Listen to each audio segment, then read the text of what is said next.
창세기 10장입니다. 창세기 10장을 열어주시고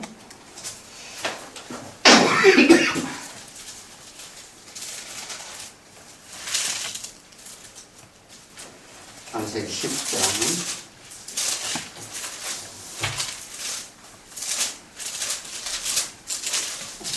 창세기 10장을 열어주시고 오늘 우리 부활 세 아들 족보인데 사실상 인류의 족보이기도 합니다. 자, 그래서 성경 속에서 몇 번 족보가 소개됩니다. 그런데 이제 제가 성경 이 말씀을 보면서 이 족보를 의미를 찾기가 그렇게 과히 쉽지만은 않아요. 왜 그런가면 다른 어떤 메시지나 이런 것이 없고 누가 누구를 낳고 누가 누구를 낳고 계속적으로 이렇게 이제 그런 말씀만 있기 때문에 이 의미를 찾기는 그렇게 간단치는 않다 이렇게 생각이 됩니다. 그러나 우리는요, 이 성경에서 이 족보를 써 있는 것은 뭐냐면 반드시 우리에게 주는 의미와 메시지가 있다는 걸 우리는 알아야 돼요. 그래서 이것은 뭐냐면 우리가 그걸 아는 것에 우리는 힘써야 될 줄 믿습니다. 그죠? 자, 족보하면 나와 무슨 상관이 있을까? 어떤 의미인가? 대부분 낯선 이름들이 나오죠. 그 성경에서 우리가 주로 뭐 아브라함이나 모세나 야곱이나 다윗이나 뭐 이렇게 참 우리가 흔히 성경에서 많이 등장하는 인물들이 아니고 참 생전 보도 듣지도 못했던 이름들이 나옵니다. 우리가 낯설은 거는 참 그렇죠. 자, 그래서 낯선 이름들과 함께 나에게는 큰 감명이나 관심 또한 떨어지는 게 사실이에요.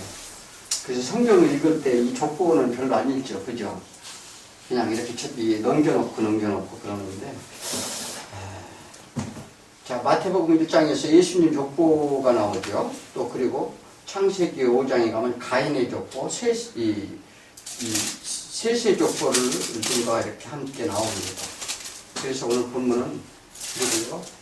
노아의 세 아들이 누구죠? 세 아들.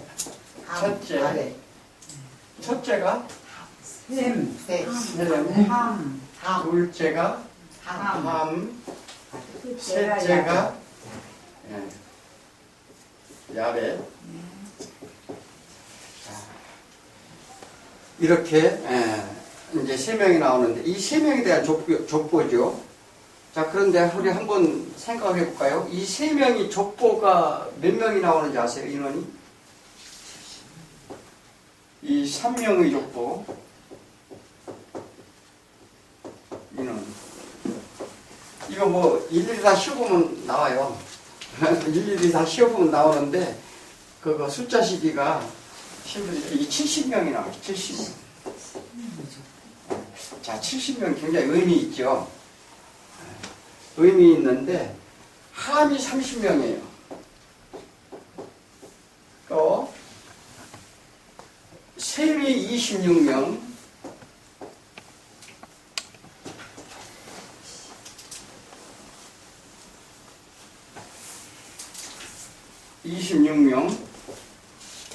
또 이게 14명. 그래서 이렇게 더하면 70명입니다. 예수님이 제자들을 보낼 때 70명을 전도를 보내게 됐죠.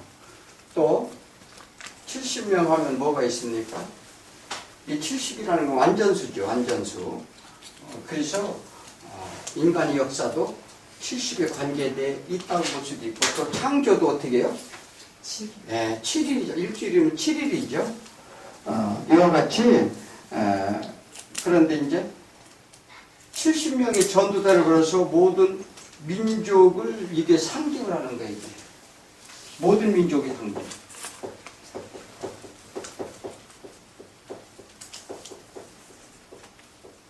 인류의 모든 민족이 70명의 족보를 통해서 모든 인류가 형성됐다. 자, 그렇게 이제, 그런데 족보하면은, 이게 이제 헬라어로, 저기 히브리어로 톨레도라고 합니다. 톨레도라고도 하기도 하는데, 이게 톨레다, 이제 톨레도라고도 하기도 하고, 우리가 이제 외국 바람이기 때문에 톨레다라고 하는데, 좀 맞을 거예요. 자, 그래서 이 톨레다라고 하는데, 이제 세대 가문, 계보 역사, 이제 인류의 역사를 이제 기록한 것인데, 자, 이 족보를 왜 기록했는가? 왜 이 족보를 기록했을 것 같아요? 한번, 인류의 역사인데,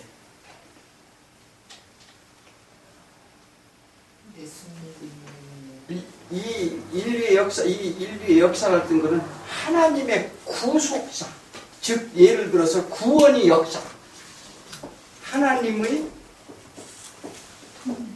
구원의 구원이 이제 가끔 어디 가서 좀 의식한 척 한번 해요. 이게 족보가 뭔지 아느냐, 톨레다야. 그러면 어디서 왔어? 그렇죠. 그 가끔 이렇게 좀 똑똑한 척도 해야 된다니까. 구원이 역사를 쓰기 위해서.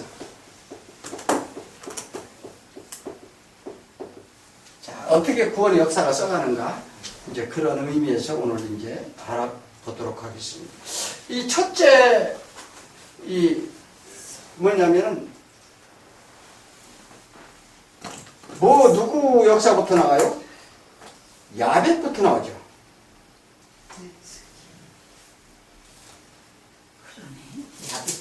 야벳부터 나오죠. 이게 이제 순서가 이제 셈부터 나오는 게 아니고 이제 야벳부터 나옵니다. 자, 이게 이제 의미적인 것도 있어요. 자, 그래서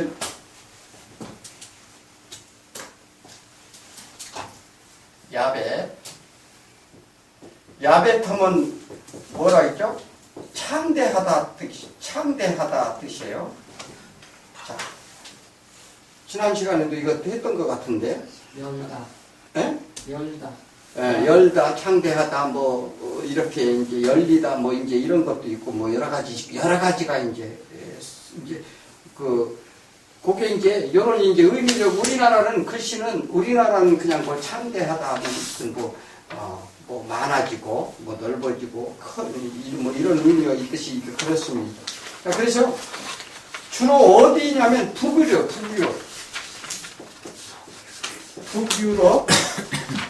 자, 유럽 하면은 어떻게 구분해요?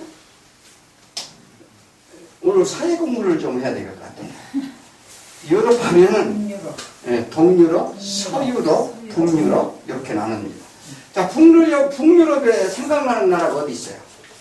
어디를 북유럽이라고 하죠? 덴마크, 노르웨이, 스웨덴, 또 어디 있을까요? 아일랜드. 또 이런 나라들이 이제 이제 있는데, 핀란드도 있죠. 핀란드. 이 대부분 여기 지금 살기 좋은 나라들이에요. 그죠? 그래서 이제 이런데 이제 북유럽의 해변가를 중심으로, 그 이제 산악 지역이 많죠. 그랬는데, 오늘 5절에 보니까 뭐라고 그랬죠? 여러 백성으로 나뉘어서 각기 언어와 종족과 나라대로 바닷가의 땅에 머물렀더라. 이들의 각기 언어가 다름을 말씀하셔요. 자, 그런데 이게 지금 어떻게 될까요? 야벳의 후손인데 왜 언어가 다를까? 그죠? 그렇지, 조금 아이러니하죠? 근데 이게 지금 이걸 아셔야 돼요. 지금 뒤에 11장인 바벨탑 사건이 나와요. 그래서 바벨탑 사건을 설명하기 이전에 지금 이들이 족보를 통해서 이제 각 족보마다 어느 때쯤 바벨탑 사건이 일어나는지에 대해서는 이제 여기 나옵니다. 자, 그래서 언어와 종족과 나라대로. 이들 단어가 다르죠? 이제 각기 이제 각 나라 언어를 만들어서 사용하잖아요? 이제 이렇게 다르게 됐어요. 그러면 하나님께서 바벨탑 사건을 통해서 언어와 종족이 나뉘었다? 이렇게 하는 것이 이제 이게 먼저 나오기 때문에 그거를 이제 상기하시고 들으셔야 돼요. 그래서, 바벨탑 사건 이후에 기록된 것이 이제 이 인류의 역사니까. 또 이제 바벨탑 전에 나온 그 후손들도 있어요. 이제 두 번째 함이죠. 함. 함이 족보가 이제 제일 많이 나오는데, 함은 뭐야, 이제 검다라는 뜻이에요. 검다. 그러면 함 족속은 무슨 족속일까요? 흑인이죠. 흑인. 자, 그래서 이게 욕망이라는 이제 이 뜻도 갖고 있어요. 이 함이라는 게. 이게 벌써 이게 함이 저주받았잖아요. 노아로부터. 그러면 욕망이 나온다는 건 벌써 어디요? 죄성이 다분히 있는 거죠. 함의 자녀들은 어디냐면 이디오피아,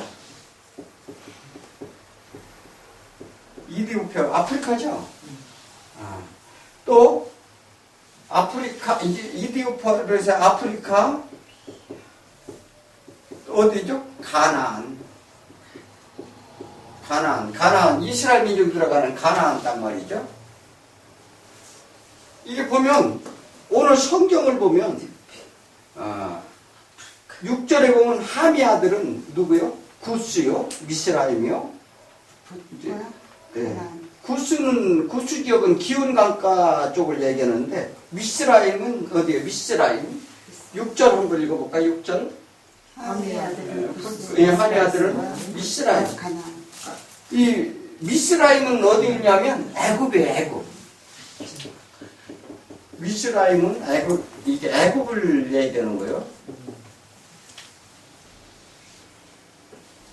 또 풋하면 어디냐면 성경에서 나오는 페르시아 이쪽 지역을 얘기해요. 그리고 가나안은 알죠? 이제 노아의 저주를 통해서 내 형제들의 종이 될 것이다. 자, 특별히 가나안을 저주했어요. 이게 넷째 아들이잖아요, 이게.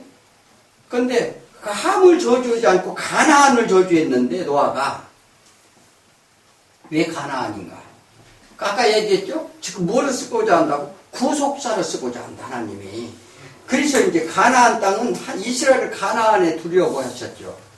가나안 땅으로 들어가려고. 그래서 이미 계획된 일이기도 합니다. 이는 하나님의 백성과 세상을 구별하기 위해 대표적인 저주를 받은 게 가나안이에요. 이 성경을 잘 보면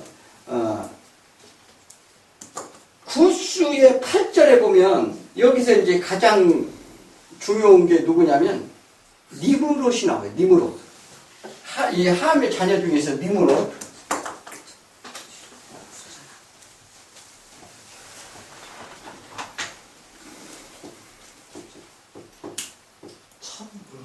니므롯이 나오는데 니므롯을 낳았으니 그는 세상의 첫 용사라. 이게 무슨 말일까요? 자, 니므롯은 누구냐면 바벨 왕조예요. 바벨 왕조. 바벨론 하면은 무엇의 상징이죠? 악의 상징이잖아요. 그래서 지금 이게 함의 자녀예요. 함의 자녀에서 니므롯이 나오는데 이 니므롯을 낳았으니 그는 세상의 첫 용사라. 8절에 그렇게 써있죠? 그는 세상의 첫 용사라. 그래서 9절에 보면 그 니므롯이 뭐냐면 그가 여호와 앞에서 이게 무슨 말입니까? 그가 여호와 앞에서 용감한 사냥꾼이 되었다. 앞섰던 예? 하나님을 쫓았지. 하나님 앞에 자 이걸 봐봐요. 하나님 앞에 용감한 하나님. 하나님 앞에 용감한 사람. 자 영광 돌렸다고요? 아니요, 사냥. 여호와 앞에 네. 여호와를 두고 뭐냐면 용감하다는 것은 용감한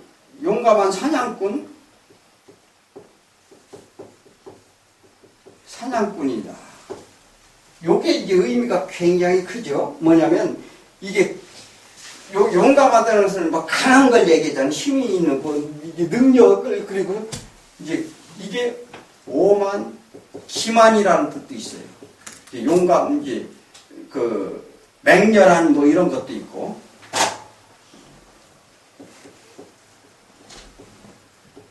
맹렬한 사냥꾼. 이게 추두라고 하는 거예요. 추두.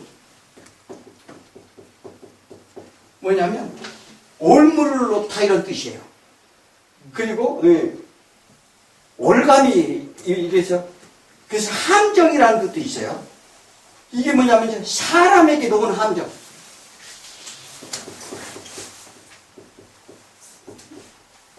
놓은 이제 올무라고는 하는 뜻이에요. 자, 그럼 이게 지금 한번 풀어볼까요? 뭐라고 할까? 하나님 앞에서 자기 교만을 위해서 어떻게 해요? 사람의 이 하나님을 대항하는 자로 이제 뭐냐 사람을 엮은 자라는 뜻이에요. 그럼 이게 누구예요? 완전 바벨론 이야기죠. 바벨론 이야기. 이제 바벨론이 계시록에 가면 뭐래요? 바벨론이 하나님과 대적하기 위해서 이제 이 음녀라고도 하기로 하고 이게 그래서 이 하나님께 대항하고자 하는 그러한 그 상징을 말하기도 합니다. 그래서 10절에 보면 그의 나라는 어디요? 시날 땅. 바벨과 에렉과 악깃과 갈레의 세. 이제 시날은 바벨 평화를 이야기해요. 시날 평화라고도 하는데 시날은 바벨 평화를 바벨 평야. 그러니까 살기 좋아요, 안 좋아요? 살기 좋아요. 좋아요? 예. 네. 가보셨어요? 이게 뭐냐면 이게 메소포타미아 티그리스강 이적 지역이기 때문에 여기 이게 저기 누구야? 아브라함이 어떤 쪽에서 올라와요? 이걸 잘 아셔야 돼요. 다 이 갈대아 우리가 저쪽 편에는 다 기름진 땅이에요. 기름진 땅인데 그래서 이 바벨이라고 하는 것은 뭐냐면 혼동, 혼란이라는 뜻이에요. 우리가 세상을 하나님께 창세기에서 창조했을 때 혼돈과 흑암과 공허 이렇게 공허의 그 기풍 위에 있었다고 그랬죠. 이렇게 혼란한 게 하나님이 질서가 없는 것, 하나님이 안 계신다는 이제 증거이기도 하죠. 자, 그래서 이제 여기 나오는 에렉이나 악갈이나 이 갈레는 뭐냐면은 이 에렉 같은 데는 다 바벨 지역 이제 성들 얘기고 그래요. 그 다음에 갈레, 아수르 얘기래. 아시리아. 갈레는 거기 가지 말고요. 거기 갈래 그러지 말고. 자, 여기 지역에 바벨탑을 쌓은 곳인데 그래서 이름을 내보자 흩어짐을 면하니라.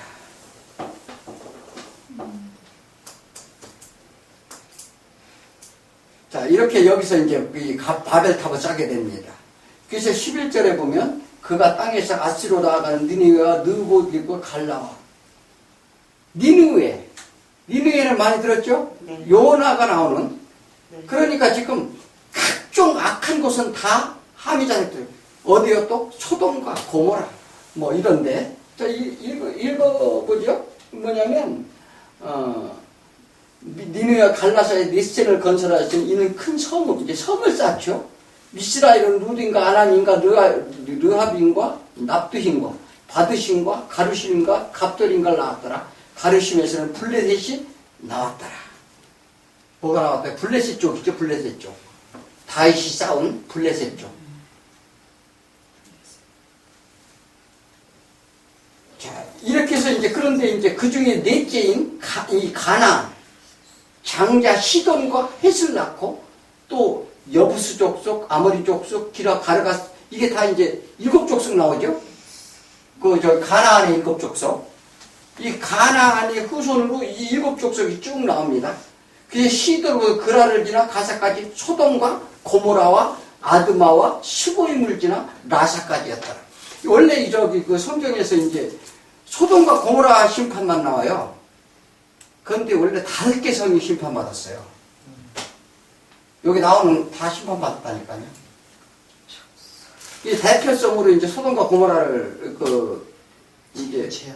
말하는 거고요.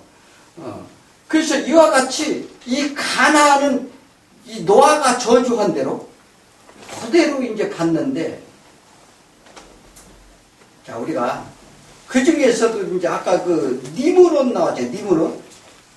니므롯은 이제 후일 마르득이라는 신을 믿게 됩니다. 또 누구예요? 제사장 아론의 아들들이 전쟁이 나니까 쳐들어왔을 때 언약궤를 메고 가죠. 하나님을 앞세워 전쟁하는데 패가 언약궤 뺏기는데 이제 그런 내용 나오죠. 그래서 그들이 신상 앞에 갖다 놨는데 신상이 넘어져서 깨지는 사건. 근데 이와 같이 이들이 이제 그래서 후일 마르둑으로 바벨 왕들은요, 바벨 왕을 이름을 한번 볼게요. 바벨. 이 이름을 바벨 왕들. 바벨론 왕들이죠.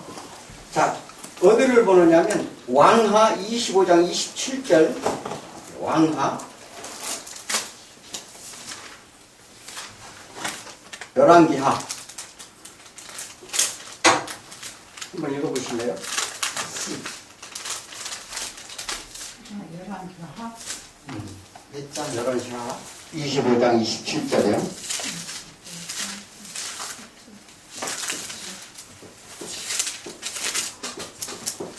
유다왕 여호야단이 사로잡혀 간지 37년 곧 바벨론의 왕 에울메로닥이 즉위한 먼년 12월 그달 27일에 유다의 왕 여호야단은 야긴을 옥에서 내려라 그 머리를 들게 하고. 네. 거기 보면 왕 이름이 에월 모로닥이라고 나오죠.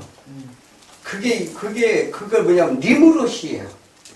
그게 이제 언어가 이제 그런데 이리므롯이를 의미하는 거예요. 또 이사야서 39장 1절을 한번,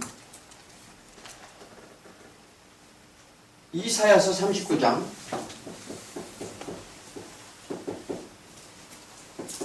그 바벨론 왕들은 잘 이렇게 기록이 안 돼 있어서 이제 몇 군데가 나와 있는데,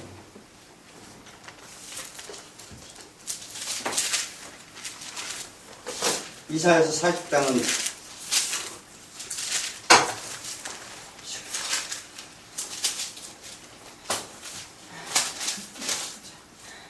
39장 1절. 그때 발라단의 아들 바벨론 왕 무르다발이 이스기야가 병 들어갔다가 나았다가 함을 듣고 이스기야에게 글과 예물을 보낸지라. 예. 그 이름은 무로닥 발라닥 뭐 이렇게 나오죠. 예. 이게 뭐냐면 요게 전부 그 앞머리에 니므롯 이름을 붙여요. 그들이 왕 이름들은 그래서 그들이 그러니까 이 바벨론이라고 하는 것은 철저하게 누구예요? 함의 후손들이 정말 그 하나님의 이제 대적자로 쓰게 되는데, 그래서 15, 16, 17, 12, 18절, 19절 보면, 자, 19절의 경계, 하나님의 경계는 시돈에서 그날 소돔과 고모라, 아드마, 스보인, 라사까지라. 자, 가나안 원주민 족속들이 쭉 나왔었죠. 원주민 7족속이 나왔는데, 그거를 이제 쭉 읽어보면 7족속이 16절 여부스, 아보리, 기르가스 족속과 시위 족속, 알가 족속, 신 족속, 이게 다 이제 그 가나안 이제 7족속이에요. 그 이제 가나안 7족속은 웬만하면 사실 이런 거는 기본적으로 이제 조금 우리가 이제 알 필요가 있어요. 이제 이것은 앞으로 가나안에 들어갈 이스라엘에게 줄 땅에 대한 것으로, 또한 가나안 땅에 정착한 이스라엘 대적자로 보여주는 그 지역의 역사인데, 자, 그들은 하나님께로부터 저주 이제 하는 곳이 됩니다. 그러므로 이스라엘이 들어갈 땅에 함의 자손들이 차지하고 있었어요. 자, 그런데 이 하나님은 기가 막힌 하나님이셔요. 자, 왜 기가 막힌 하나님이시냐? 지금 이스라엘이 들어갈 가나안 땅에, 가나안에 함의 저주받은 함의 후손이 살고 있었다. 그런데 이제 그 무슨 저주를 받았죠? 노아가 너는 네 형제들의 종이 되게 하리라. 이제 그 저주받은 거예요. 자, 그런데 한번 잘 살펴보세요. 이스라엘 땅은 어떤 땅일까? 이스라엘 땅. 젖과 꿀이 흐르는 땅이라고 그랬죠. 그러면 이스라엘 땅이 비옥한 땅일까요? 아니면 척박한 땅일까요? 이스라엘 민족이 하나님한테 저주를 받고 징계를 받아서 나라를 잃고 쫄딱 망하게 돼요. 그래서 전부 전 세계로 다 흩어지게 됩니다. 그리고 이제 이스라엘 회복운동이라는데 얼마나 걸렸을까요? 이스라엘 다시 돌아오는데 2000년이 걸렸어요. 2000년. 자, 구약에 예를 들어서 예수님이 기원 때잖아요. 그러면 언제 1948년이니까 8년 나라에 회복됐으니까 2000년 가까이 되는 거예요. 나라를 잃고 예수님이 있잖아요. 티투스 장군한테 예루살렘이 완전히 초토화돼가지고, 그리고 로마로부터 다 이제 추방당하고 뭐 이렇게 해가지고 나라를 잃고 다 떠돌았어요. 그리고 2000년 동안 그들이 방황을 했는데 이스라엘로 돌아가는 게 꿈이었단 말이에요. 그래서 그들은 뭐냐면 그 이스라엘 민족들은 자기네도 땅으로 돌아가기 위해서 이제 후일에 이제 기회가 있으면은 이제 누구에 의해서 어떤 조직을 가지고 그들이 들어가는지에 대해서도 이제 우리가 이제 할 수 있는 시간이 있으면 이제 하면 좋은데, 그래서 들어가 보니까 어때요? 땅이 자기네들 기대와는 완전히 다른 거예요. 그래서 그들이 개간을 하고 땅을 가꾸고 나무를 심고 이 일을 하게 됩니다. 그래서 그들이 돌아올 때는 뭐냐면 그래도 많은 돈이 있었어요. 그동안에 자기 그 민족들이 그 모금 운동도 하고 또 그것을 또 관장하는 사람들도 있고, 그래서 이 돌아오기 위해서, 그래서 참 아니잖아요. 고향의 청원의 꿈을 안고 딱 돌아와 보니까 이게 사람 한 땅이 아닌 거예요. 그래서 그것을 갖기 시작하는데 황폐한 사막과 같았다 이렇게 말합니다. 자, 하나님이 함의 자손을 먼저 여기를 보냈대요. 그 이유는 뭘까? 미리 갈게 하려고. 그렇죠. 땅은 누가 가는 거예요? 종이 가요. 종이 갈죠, 종이. 땅은 종이 가는데 이들을 먼저 보내서 이들이 농사 짓고 살 수 있는 땅을 대간토로 가는 거예요. 뭐 또 이제 뭐냐면 두 번째 뭐 이유도 있습니다만은 두 번째 이유는 뭐냐면 하나님께서 아브라함한테 400년 동안 너희 애굽에 종살이를 하고 400년 이방이 되게 되리라. 그리고 너희가 이제 하나님께 이제 가나안으로 이제 들어 보내주겠다는 다시 아브라함한테 약속을 하죠. 이 땅이 너희가 차지하게 줄 거라는 약속을 하시는데 이것은 이제 하나님이 심판의 이유를 보여주기도 해요. 그러니까 이게 뭐냐면 이게 종살이 한다고 노아가 뭐였죠? 종이들이라 했는데 자 그런데 첫 번째 종살을 하는 거예요. 이들이 종이 노릇을 한단 말이에요. 그리고 이제 죄가 관영해졌어. 이게 400년이 지나니까 죄가 관영해졌어요. 관영해졌다는 죄가 꽉 찼다는 거예요. 심판이 아니하고는 도저히 눈 뜨고 볼 수가 없는 상황까지 지경까지 일어났다. 자, 그래서 그런데 가나안에 들어가서 가나안 족속들을 다 진멸하라고 다 진멸했을까요? 다 진멸 못했어요. 이들이 이 다윗 왕 때 대해서 거의 이제 그 준다는 땅을 거의 회복하게 합니다. 그런데 그들이 남은 사람들이 무엇을 했느냐면 다 이 셈의 종노릇을 하게 됩니다. 누구요? 특히 여부수족 같은 경우는 당신네들 종이라도 줘서 날 우리를 살려달라. 여호수아에서 나오죠. 그래서 누구요? 노아가 예언한 종이 되라는 것을 그대로 다 이루어지는 거예요. 이 하나님은요, 조금도 빈틈이 없다는 사실이에요. 그러니까 우리가 하나님을 믿는다는 것은 이런 하나님을 믿는 거예요. 이게 말씀하신 언약하신 그대로는 하나님이 항상 실행하시고 하나님의 뜻을 이 세상 누구도 꺾을 수가 없어요. 근데 누가 꺾으려고 그래요? 사단의 무리들이 꺾으려고 한단 말이죠. 그래서 이것이 노아가 술 취해 있었던 함과 그리고 셈과 야벳에 대한 노아의 예언이 그대로 다 이루어지는 장면입니다. 자, 그런데 셋째 이제 셈이죠. 자, 셈. 자, 셈이 제일 나중에 나옵니다. 셈은 21절부터 나오죠. 셈은 에벨 고는 자손 중에 야벳의 형이라 그에게도 자녀가 출생하였으니 셈의 아들은 엘람과 아수르 아르박삭과 룻과 아람이요. 자, 22절을 잘 읽어보면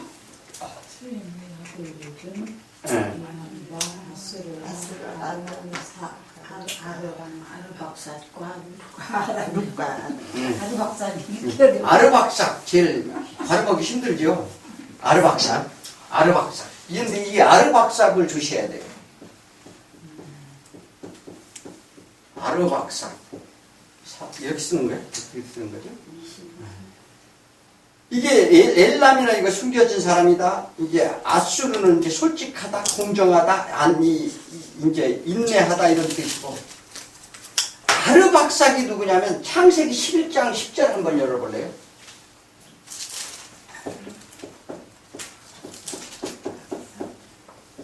한번 읽어보세요.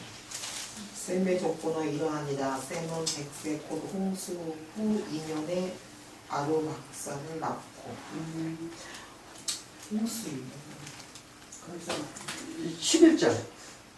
아르박삭 나온 후에 500년을 지나며 자녀를 낳았으며 아르박삭은 35세에 세르라를 낳았고 세르라를 낳은 후에 403년을 지내며 자녀를 낳았으며 세르라는 30세에 에르를 낳았고 에르를 낳은 후에 403년을 지내며 자녀를 낳았으며 에벨은 34세에 벨레를 낳았고 벨레는 낳은 후에 430년을 지내며 자녀를 낳았으며 벨렉은 30세에 우루를 낳았고 누를 낳은 후에 209년을 지내며 자녀를 낳았으며 누는 31세에 수국을 낳았고 수국을 낳은 후에 207년을 지내며 자녀를 낳았으며 수국은 30세에 나홀을 낳았고 나홀을 낳은 후에 200년을 지내며 자녀를 낳았으며 나홀은 29세에 데라를 낳았고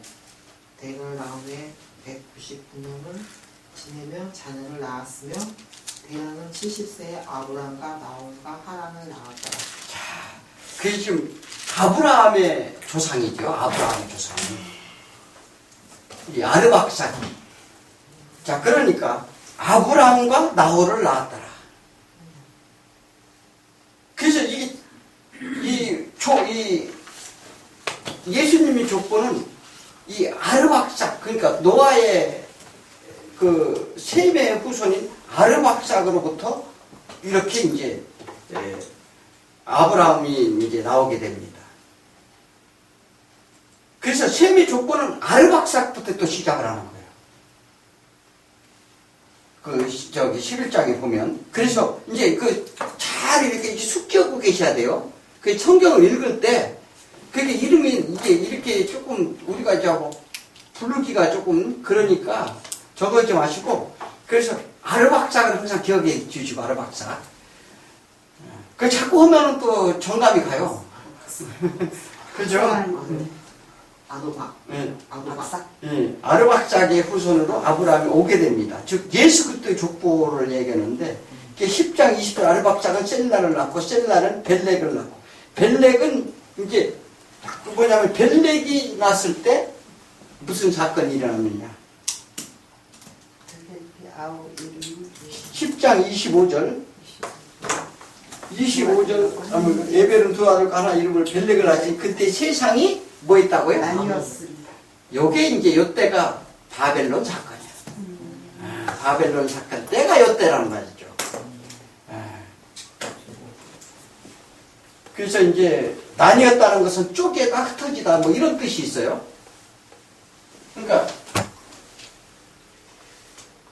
요걸 이제 그 뒤에 바벨탑, 이제 다음 시간에 바벨탑을 합니다만은 그 바벨탑 쌓기 전에 이제 그 인류의 족보에 대해서 하는데, 노아의 세 아들은 족보를 통해 삼위 자손 이스라엘 대적자로 세상 힘에 대해서 세상 것에 대해서 이제 그래서 뭐냐면 셈의 후손들과 이제 분리시키는 거예요. 이제 족보를 통해서 그래서 종족대로 언어대로 흩어지는데, 하나님은 셈의 후손 아르박삭의 혈통으로 구분을 해요. 이제 별도로 구분해내는데, 우리 입장에서 보면 바벨탑 사건은 흩어질 것 같은데, 그러나 하나님은 그중 한 민족을 선택하시고 구분하시려는 거예요. 이게. 그래서 무지개 언약으로 약속하신 것을 행하시기 위해서 하나님이 세우신 위대한 계획입니다. 특별히 구별한 아브라함의 혈통으로 예수를 보내시겠다는 것인데, 또 이 족보를 아르박삭 후손인 아브라함을 부르시어 아브라함의 기록을 또 이렇게 이제 12장부터 쓰시는 거예요. 12장부터 그래서 이 기록을 쓰시는데, 그래서 창세기 12장 1절에 내게 보여줄 땅으로 가라. 요 얘기를 이제 그 아브라함을 통해서 합니다. 그게 창세기 15장 18절에서 21절 한번 읽어볼래요? 창세기 15장 18절에서 21절.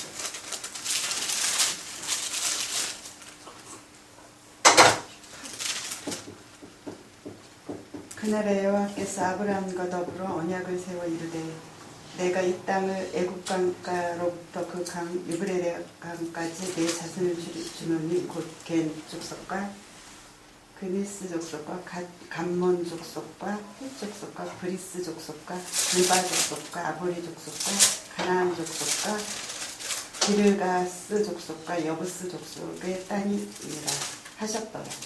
예, 여기 이제 지금 가나안의 그 후손들 그 고대도 다 나오죠. 이제 그들이 이제 그 땅을 누구예요? 이제 아브라함에게 주겠다는 약속이죠. 그래서 아직 아브라함을 불러내고 언약하시는 내용입니다. 그래서 창세기 22장 가면 내 씨로 말미암아 천하만 민이 복을 얻으리니. 내 씨가 누구예요? 예수.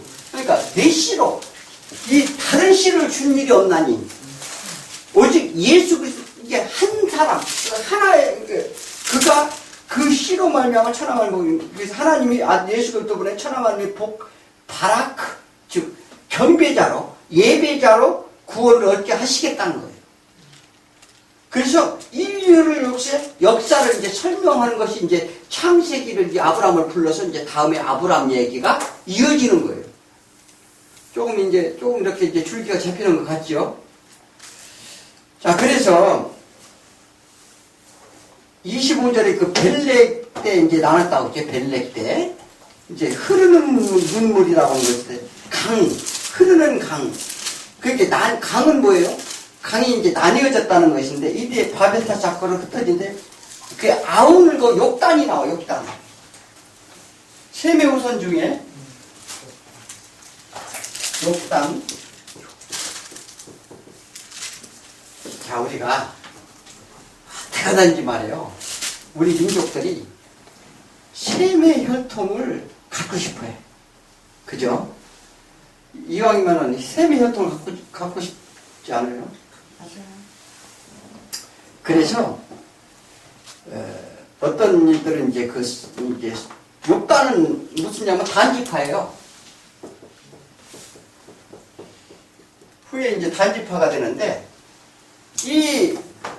이들이 뭐냐면 동쪽으로 갔다고 얘기를 했어요. 그래서 어떻게든 끼워 맞춰가지고 이 우리나라 민족이 이 욕단 단지파족이다. 이렇게 이제 학설을 주장하는 사람들이 있어요. 그런데 이것은 정확한 건 아니기 때문에. 그런데 어떻게 뭐 이왕이면 햄의 후손인 게 낫죠.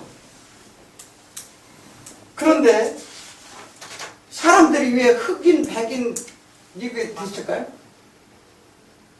그래서 이 야베 쪽 속은 저쪽 동유럽 쪽에 갔기 때문에 거기는 낯이 짧아요. 거기 막 눈 오고 그 스키 잘 타죠. 막 그쪽 사람들은. 지역적인 특성 때문에. 그래서 그 햇빛을 들써서 백인이 되고. 또, 아니, 뭐, 이런, 이제, 그것도 주장하는 사람들이 있어요. 또, 그리고, 아프리카는 내내 비도 안 오고 그냥 태양만 써서 까매지고, 우리는 그 중간지대에서 노릇틱틱해졌다. 이렇게 이제, 보기도 합니다. 자, 어지간 어떻게 됐든 인류의 역사가 노아의 세 자녀를 통해서 다, 예전에 그래서 우리는 셈의 혈통이다. 그래서, 물론 우랄 알타이 어쩌고 뭐 이런 얘기도 막 나오고 그러잖아요. 네, 이제 그런 얘기예요. 그런데 그 가능성은 꽤 있다고 볼 수도 있습니다. 자, 이것이 인류 역사의 족보입니다. 그런데 바벨의 사건 그 사건 앞에 인류의 족보를 배열한 것은 노아 홍수이고 너희가 이 땅에 생육하고 번성하라. 명령하신 것을 생육하고 번성하는 것이 하나님의 창조의 질서와 또 이 땅의 삶에 하나님의 경륜을 보이시고자 하는 거예요. 인류의 역사도 하나님의 경륜, 하나님의 섭리, 하나님의 통치를 보여주시고자 지금 다 나열하는 거예요. 그래서 누구는 어떻게 쓰고, 누구는 어떻게 배치를 해서, 내가 어떤 일을 할 것이며, 너희들은 인류 역사를 통해서 무엇을 보이겠는가를 하나님이 보이고자 이렇게 지금 족보를 다 나열한다, 이 말입니다. 어렵지 않죠? 이게 사실 근데 이것을 발치하기는 좀 어려워요. 그래서 9장 1절에 보면 노아에게 내린 축복이 뭐예요? 아담에게 한번 읽어볼까요? 9장 1절. 하나님이 노아의 그 아들에게 복을 주시며 그들을 이르시되 생육하고 번성하여 땅에 충만하라. 자, 이것을 아담에게 약속하신 축복하고 똑같아요. 자, 그러니까 이 일을 하나님께서 이루시겠다. 우리가 이루는 게 아니에요. 그래서 이게 뭐냐면, 이게 언약의 포짐을 기억하라 해서 하나님의 은혜로 무지개 언약도 줬어요. 자, 그러므로 바벨탑 사건을 통해 인류의 교만함을, 흩어짐을 면하고 이름을 내고자 하는 것은 하나님의 목적대로 그들을 다 흩트는 거죠. 흩어서 우리가 어느 족속에 속한 것이 중요한 것이 아니고, 내가 무엇을 해서가 중요한 것이 아니고 우리는 누구에게 속했느냐. 예. 이것이 중요하다는 사실을 아시기 바랍니다. 그래서 오늘 이 인류의 역사를 통해서 하나님이 이제 아브라함을 택해가지고 인류 역사를 이끌어가는 것을 잘 보시기 바랍니다. 그래서 창세기에 나오는 모든 족속들이 누구의 후손들이 지금 대적하는가. 이제 조금씩 그렇게 눈이 열리실 수 있으리라 믿습니다. 그죠?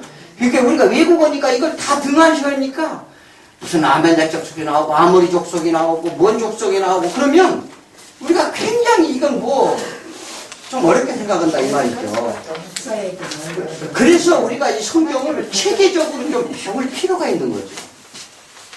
자, 오늘 이 시간 좀 쉬셨다가 하시고